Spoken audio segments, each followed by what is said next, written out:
And in your written response to the Senate questionnaire, you said, I quote, "Personnel decisions shall be based on performance and adherence to the law. And every FBI employee will be held to the absolute same standard, and no one will be terminated for case assignments." So I want to just go through a couple scenarios with you to get a sense of whether you think these are examples of politicization of the FBI or making decisions based on the performance and adherence to the law. So, first question. Would hiring FBI agents, analysts, and supervisors from only one political party being politicization of the FBI or making personnel decisions based on performance and adherence to the law? The FBI does not. Are you aware that in the lawsuit that Mr. Driscoll filed against you and the FBI, he was asked who he voted for? Since that lawsuit has been filed, that's ongoing litigation, I'm not able to comment. Well, but it also means that you just said that what happened in his situation didn't happen. So we will go on to the next question. Director Patel, it is very clear that you have flunked your own test. You've put saving your job, which I actually believe you were being honest about during your confirmation hearings, over doing what's right for the FBI and the American people. That is not adherence to the law. Thank you, and I yield back.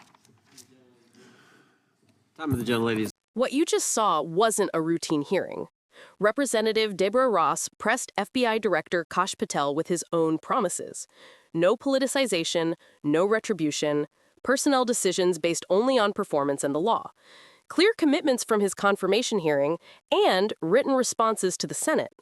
Did Patel live up to them? Ross's first move was a simple test. Would hiring from only one political party be politicization? Patel answered, "We don't ask FBI applicants where their political parties are." When Ross followed with, "Do you ask who they voted for?" he replied, "The FBI does not." But then she raised the Brian Driscoll lawsuit, alleging that during a roll interview, Driscoll was asked who he voted for in multiple elections. Patel's answer? Ongoing litigation. Can't comment. Was that a real answer or an evasion? Next, Ross asked if firing agents for working cases the president didn't like would be politicization or performance-based management. Patel said the FBI doesn't terminate anyone, quote, based on case assignments alone. That word alone matters. Do you think that was deliberate hedging? Then came the specifics. Ross cited longtime FBI officials who, she said, were removed under Patel's watch. Brian Driscoll, nearly 20 years in the Bureau, Medal of Valor for bravery during an ISIS raid, led the Critical Incident Response Group. According to the lawsuit, he was questioned about his political leanings and who he voted for. He refused to answer, and he's gone. Steve Jensen, almost 2 decades, ran key terrorism, counterintelligence, and organized crime operations. Patel once praised him as embodying what the public demands of the FBI.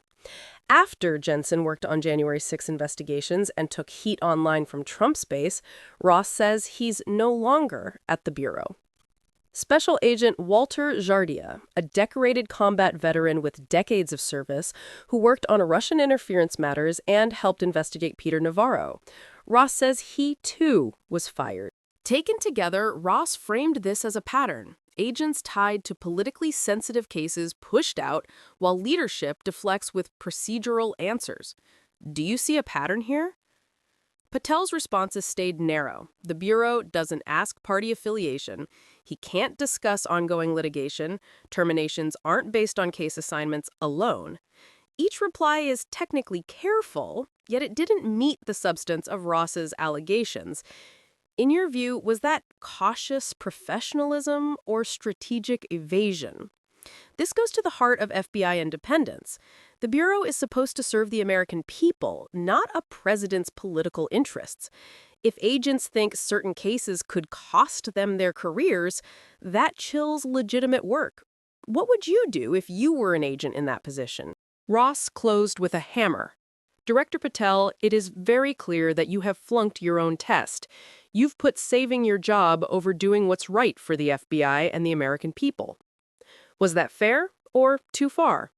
In my view, Ross methodically compared Patel's promises to the allegations now on the record and pressed him on the gap, while his answers leaned on process instead of explanation. Do you agree? Where does this go next? The lawsuits will run their course. Congress can press for documents and testimony, but trust is already on the line. Even the appearance of political litmus tests or retaliatory firings damages the Bureau's credibility. So here's the core question. Do we still have an FBI that operates independently, or one that bends to political pressure? Patel promised the former. Ross argued we're seeing the latter. What do you think should happen next?